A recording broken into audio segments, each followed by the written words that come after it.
enjoyed it immensely. There's a lot of things I did not enjoy about the trip, though. All right, to start off, we decided to take it as a family, which is great. I got a chance to really spend some time with my mother-in-law and my aunt-in-law and my stepson and my grandmother-in-law. My grandmother-in-law is a total stitch. You have no idea. I'm going to tell you some of the stories that happened on this trip because it is so funny. But um, I'm one of these kind of guys that can't be cooped up in a vehicle too long, or especially in the back seats. And that's just that's just kind of how I look at it. I can't be trapped in the back seat too long because if I am, then I am just setting myself up for a mental issue. And I'm very claustrophobic. I've always been that way. I have a hard time sitting in the back seat of any vehicle too long, unless it's like a limousine or something like that. And so anyway, we were we were well on our way. Anyway, we'll be right back in a second. And we just had a few issues here and there that popped up, and it was no big deal. So anyway, we're in this minivan. We get picked up at 7 o'clock in the morning on Monday, and my mother-in-law and my aunt they paid for this minivan, which is great. It was wonderful, and we really massively enjoyed doing the trip.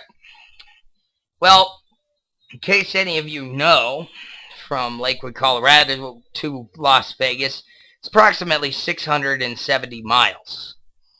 You're trapped in the back seat of this minivan, and let me tell you, okay, the back seat of this thing was like my grandmother's love seat. Okay, and my grandmother's love seat, you couldn't put two people in that thing, let alone three. And it was so tight and confined, I was starting to go crazy about, three-quarters of the way through the trip. And we finally get to this one truck stop, and we pile out of the van. I go in and use the bathroom. I talk to my mother-in-law and my aunt-in-law, and I say, hey, I'm going to go ahead and take care, take us the rest of the way back to where we need to go. And she said, okay, well, that's fine. You could do that. So I got in the van. I got us to Las Vegas less than 2.5 hours from that location. See, I got a rule, and that is get in and drive hard, drive fast. So that's exactly what I did. I got in, and got it all over with. So we get to Vegas. Everybody gets a chance to stretch, and this is the funny part of the story. This is great. See, my grandmother-in-law, Bianca, she's 80 years old, but she's got like the energy of like a 20-year-old. It's unbelievable. This woman can do just about anything that a 20-year-old could do. And she is extremely protective and extremely, that's the way she is.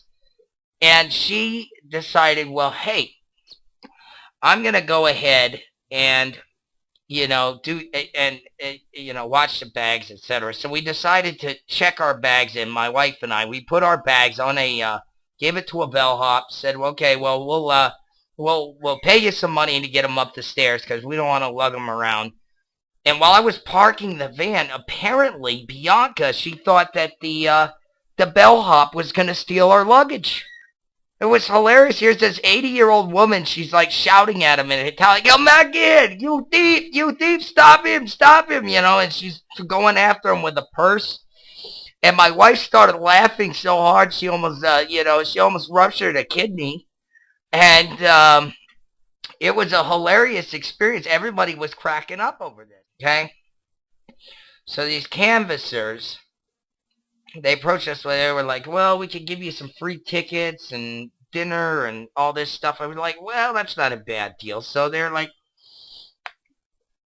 and we didn't think there was a catch, but they said, well, you got to come check out our new place called Tahiti Village, which is the next segment for what I'm doing over at Tahiti Village. Now, my book signing's at 3 p.m., right? So I get in, we go to this thing, and it's in the morning, and they sit us down in this room, and I literally felt like we were, being captured by an enemy, like a bunch of enemy combatants. They throw us in this room, and well, needless to say, it's kind of amazing what we actually went through in this place, because we literally just it just screwed the entire pooch up for us for the day.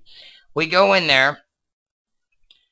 They do their little sales pitch seminar thing. They show us these Tahiti Village timeshare condos, which we're not interested in buying. We're trying to buy a house. We got money wrapped up into productions. We got money wrapped up into business ventures.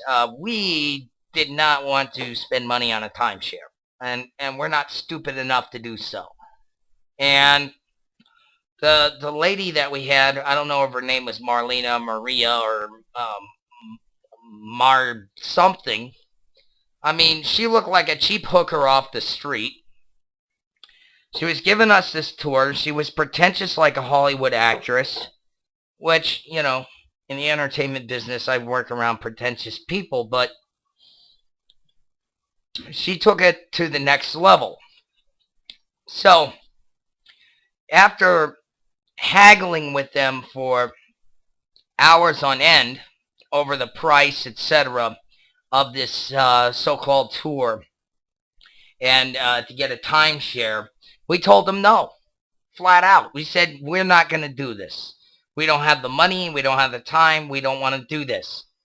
So we get our gift, our tickets and everything. We're getting escorted out of the Tahiti Village establishment. And what does this crazy hag do? She says, well, I don't believe a word. I didn't believe a word you said. You guys aren't business owners. You're not business owners. You're just broke. And we were so pissed off, we called the executive vice president there at Tahiti Village. And you're a moron, too. You should try returning your phone calls. Don't give me some lawyer's address to write a letter of complaint, you moron. You should be comping us for a rental car and our trip back to Denver, because you guys pretty much ruined it for both of us.